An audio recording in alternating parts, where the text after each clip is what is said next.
Sonipat centre की ये वो कैंटीन है और आप देख सकते हैं यहाँ पर कुल 4 सीसीटीवी कैमरास लगाए गए हैं, यानी जो भी आ रहा है इस मेस में, कौन आ रहा है, कौन खा रहा है, पी रहा है, वो सब इस फुटेज के ज़रिए देखा जा सकता है। लेकिन स्पोर्ट्स अथॉरिटी ऑफ इंडिया से जब नरसिंह यादव ने ये फुटेज मांगी तो इस फुटेज को कहा जा रहा है कि सिर्फ 10 दिन पुरानी उनके पास फुटेज है और उससे पुरानी फुटेज नहीं है। इसी वजह से इसकी जाँच में एक बहुत बड़ा फैक्टर साबित हो सकता है। कैंप में हिस्सा ले रहे ज्यादातर खिलाड़ी साई के सेंटर में बनी मेस में ही खाना खाते हैं और ये खाना यही कैंटीन में तैयार होता है।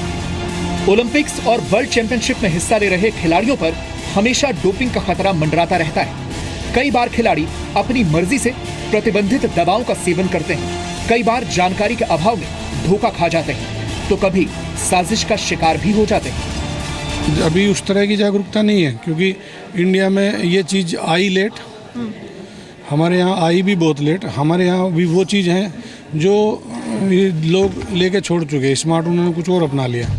आपको जानकर हैरानी होगी कि साई के सोनीपत सेंटर में कोई भी बड़ी आसानी से दाखिल हो जाता है। कड़ी सुरक्षा के अभाव में कैंटीन तक पहुंचना भी कोई मुश्किल काम नहीं है। ऐसे में खाने पीने की चीजों में प्रतिबंधित स्टेरॉइड्स मिलाए जाने की संभावनाओं से इनकार नहीं किया जा सकता। साई सेंटर में ही ओलंपिक्स में मेडल जीतने के लिए जबरदस्त मेहनत कर रहे रेसलर योगेश्वर दत्त भी मानते हैं कि खिलाड़ियों, कोच और अथॉरिटी की लापरवाही कई बार महंगी साबित होती है। काफ़ी साल से प्रणा की खाता पीता हूँ मैं में खाता भी नहीं, क्योंकि अगर इंसान थोड़ा ठीक होता है तो ऊंचाई भी जाता है तो उसके रोकने वाले बहुत होते हैं। और मैं यहाँ तो मैं बाहर भी बहुत देख के खाता पीता हूँ, कुछ अगर कोई पानी पिलाता भी बहुत देख के पीता हूँ मैं। और यहाँ पे कैंप में है, अभी बताता हूँ आपको, पीछे कुछ बच्चे ऐसे भी रहते हैं जिसका कैंप में नाम भी नहीं था।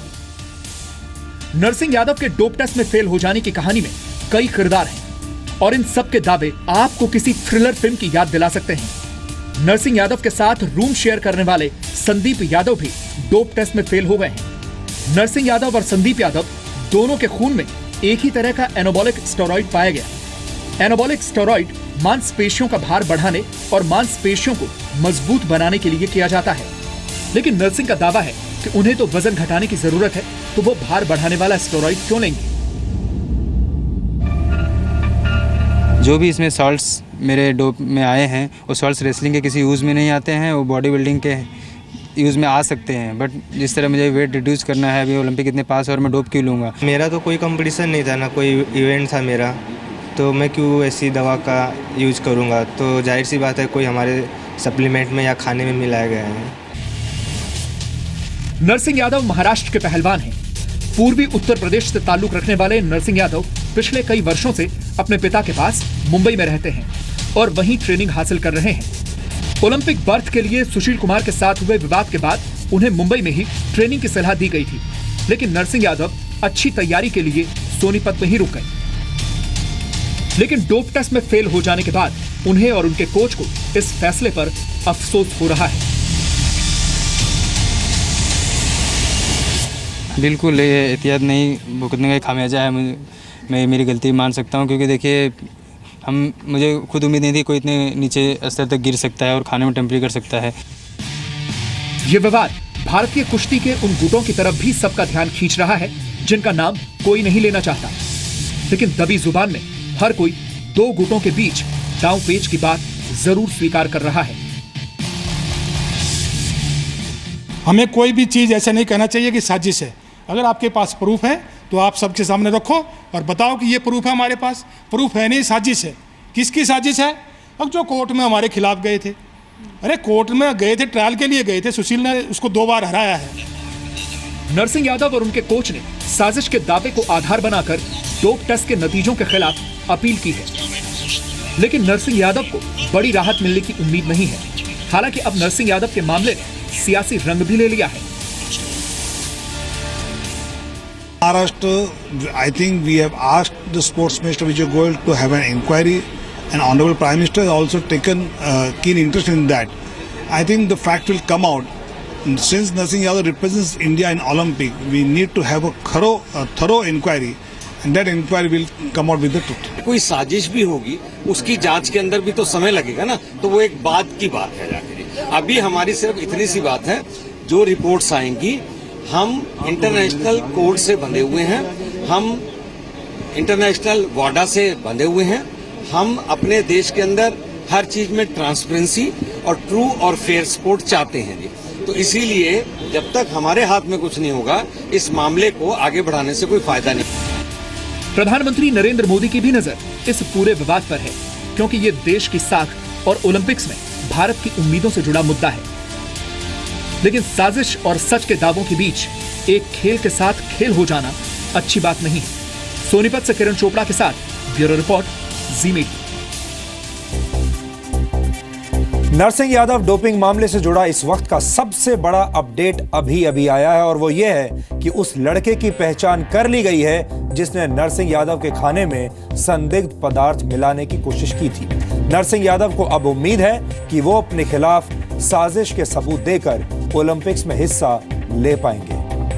डोपिंग और खेलों का रिश्ता हजारों वर्ष पुराना है, और ऐसा माना जाता है कि आज से 2700 वर्ष पहले प्राचीन ग्रीस में पहली बार ओलंपिक खेलों की शुरुआत हुई थी, और तब भी खिलाड़ी अपनी क्षमता बढ़ाने के लिए जड़ी बूटियों और जानवरों के अंगों से तैयार की गई दवाइयां लेते थे। सन 1920 में पहली बार डोपिंग के खिलाफ सख्त नियम बनाए जाने की जरूरत महसूस की गई। 1928 में इंटरनेशनल एमेच्योर एथलेटिक फेडरेशन ने पहली बार डोपिंग को प्रतिबंधित करने का फैसला किया था, लेकिन 1970 तक डोपिंग की जांच के लिए कोई विशेष व्यवस्था नहीं थी। इसलिए ज्यादातर खिलाड़ी अपनी क्षमता बढ़ाने के लिए क्षमता बढ़ाने वाली दवाइयां लेने के बाद भी बच निकलते थे। और आपको बता दें कि stimulants, anabolic steroids, diuretics, hormones, narcotics और मास्किंग एजेंट के इस्तेमाल को डोपिंग माना जाता है, और ये सभी दवाइयां खिलाड़ी की क्षमता को अप्राकृतिक तरीके से बढ़ाने में मदद करती हैं। 1990 में पहली बार बड़े पैमाने पर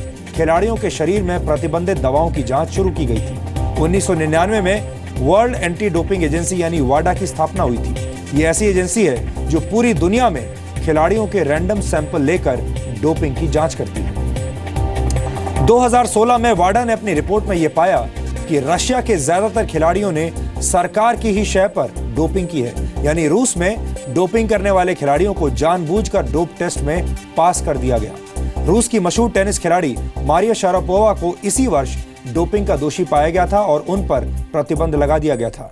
1988 के सियोल ओलंपिक्स में कनाडा के मशहूर एथलीट बेन जॉनसन डोपिंग के दोषी माने गए थे। इसे डोपिंग का पहला हाई प्रोफाइल केस माना जाता है, और 7 बार टूर डे फ्रांस जीतने वाले अमेरिकी साइकिलिस्ट लैंस आर्मस्ट्रॉन्ग को भी 2012 में डोपिंग का दोषी पाया गया था, जिसके बाद उनके सभी खिताब उनसे छीन लिए गए थे। ऑस्ट्रेलिया के मशहूर स्पिन गेंदबाज शेन वॉर्न 2003 में डोपिंग के दोषी पाए गए थे, और 2010 में कॉमनवेल्थ खेलों से पहले भारत के 4 रेसलर्स नाडा की जांच में डोपिंग के दोषी पाए गए थे। 2004 में भारत की वेटलिफ्टर कुंजा रानी देवी डोपिंग की दोषी पाई गई थी। 2010 में भारत की एक और महिला वेटलिफ्टर सानामाचा चानू भी डोप टेस्ट में फेल हो गई थी, और 2013 में वाडा की तरफ से जारी की गई एक रिपोर्ट में यह कहा गया था कि डोपिंग करने के मामले में पूरी दुनिया में पहले नंबर पर रूस है, दूसरे नंबर पर टर्की है, और आपको जानकर दुख होगा तीसरे नंबर पर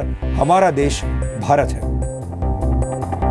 भारत में ज्यादातर खिलाड़ी जानकारी के अभाव और ट्रेनिंग के गलत तरीकों की वजह से डोपिंग का शिकार होते हैं। प्रतिबंधित दवाओं की सिर्फ एक बूंद भी किसी उभरते हुए खिलाड़ी का करियर बर्बाद कर सकती है, और इससे देश की भी बदनामी होती है। हमें लगता है कि खेलों की दुनिया का सबसे बड़ा विजेता बनने से पहले भारत को डोपिंग से 2-2 हाथ करने होंगे, क्योंकि डोपिंग को हराए बिना भारत हर खेल में वर्ल्ड चैंपियन कभी नहीं बन सकता।